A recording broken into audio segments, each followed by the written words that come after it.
Before I get this started, I would like to give a tremendous thank you to my sisters Shaquila and Kamarin. I appreciate you both so very much. Shalom to the family. Peace and blessings to all those who just stopping by to hear me babble on a little bit more about this. This will be the last time that I speak to this topic. Shout out to my great brother Aunt McQueen. Aunt shared an article with me on Turki Alalshikh, and it's dated for what it's worth. Let me share my screen.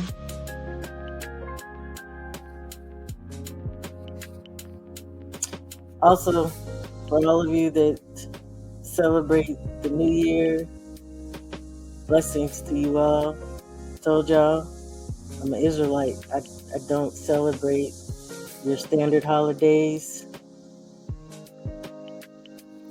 My new year won't start till April. And I know there's a few of you all who are Israelites. You can get the Hebrew calendar at kingdompreppers.com for free. Shout out to my Hebrew family. So, Aunt shared this with me, this article here from Boxing Scene. The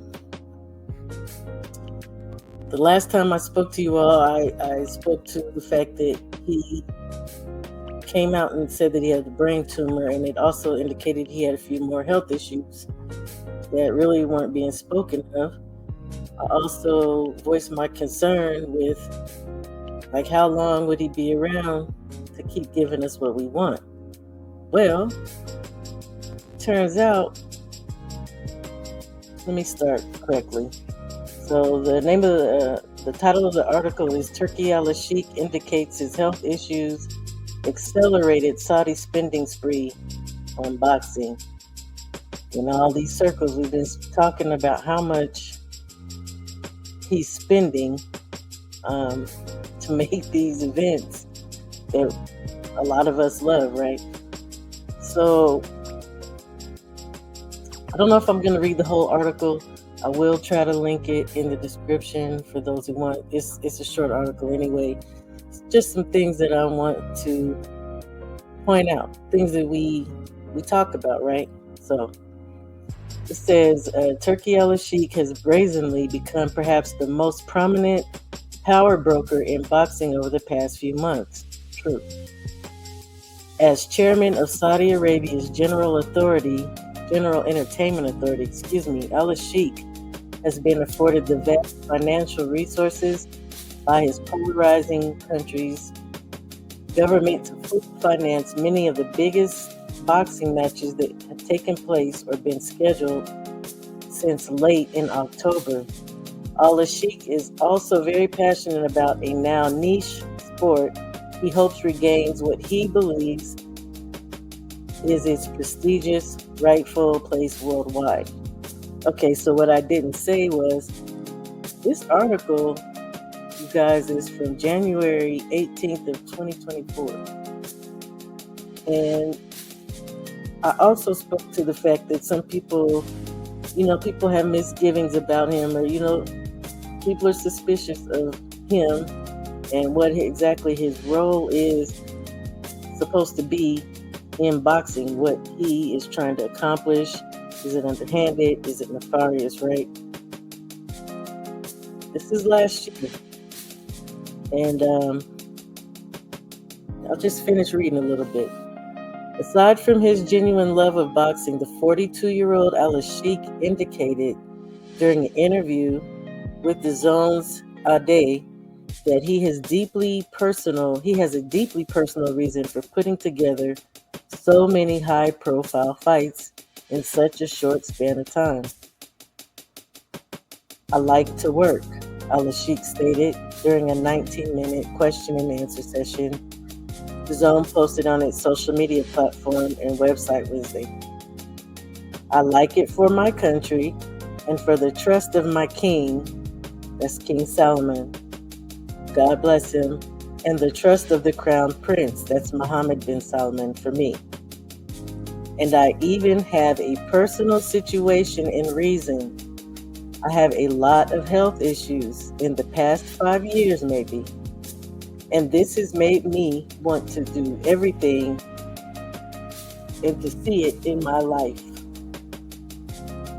So, a lot of us did surmise in the beginning is personal.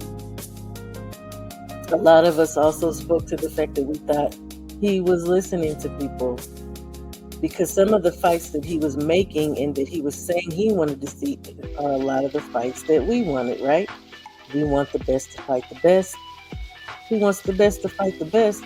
And he's made fights that I think some of us never thought of, and they were great fights, right? So I will go ahead and read this whole thing. Go further.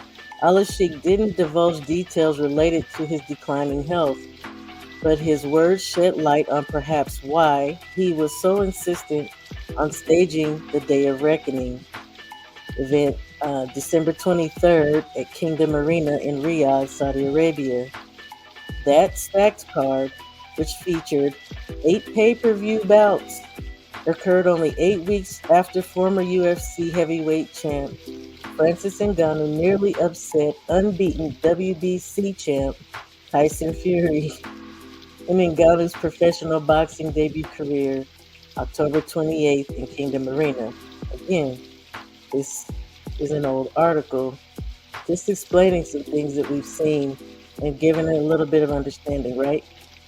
The very costly Fury Alexander Usyk title unification fight scheduled for Friday, February 17th at Kingdom Arena will take place just 8 weeks after the extremely expensive Day of Reckoning card, on which England's Joshua, a former IBF, IBO, WBA, WBO champ, stopped Sweden's Otto Wallin after the 5th round in the main event, and New Zealand's Joseph Parker upset American Deontay Wilder by unanimous decision in the 12-round co-feature.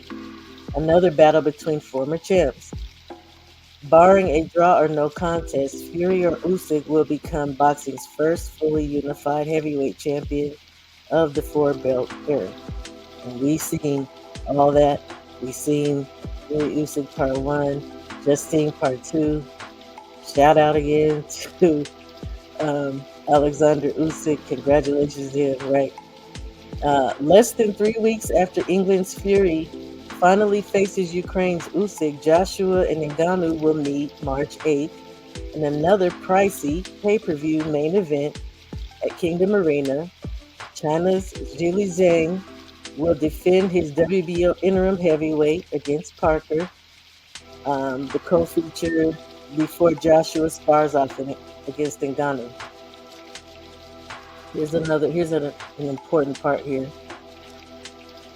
We are coming with new strategy, Al-Sheikh said, and new idea and new vision to do and deliver to the market the best fights with good price and make the fights that people want to see. We don't want to waste time. Tyson Fury is 35 now, around 35. Joshua is around 33, I think. Usyk is around 36. Wilder, 38, 37. Artur Beterbiev now 39 next week. Why are we losing time? So I will just link this, and I'm going to cut this short. The man has been sick. He loves boxing like a lot of us love boxing. He has the money and the go-ahead from his king and his prince to make these things happen. And when you really maybe look under the surface of it, maybe they are fulfilling something for him because he's sick, and they realize maybe the depth of his illness. So he is trying to make these fights happen quickly. Shout out to him. That's all I can say. Thank you. for giving us what we like, what some of us want. Some of these fighters aren't trying to. But with that said, hey, it looks like Canelo may have finally bent the knee. And if he's going to fight Crawford, it's going to be a Riyadh season card. So, hey, man, shout out to Turkey. I wish him the best in his health. I hope that he can heal, to be honest, because if he's gonna keep doing this for us, I'll take it. Who else is gonna do this, y'all? Anyway, peace, blessings, much love to you all. If you celebrate the new year, blessings to you. Shout out to you. Again, if you want that free calendar for the Hebrew, that is kingdompreppers.com. It's free. And it breaks down our months when the beginning of the year is for us at the spring equinox. Shalom, family.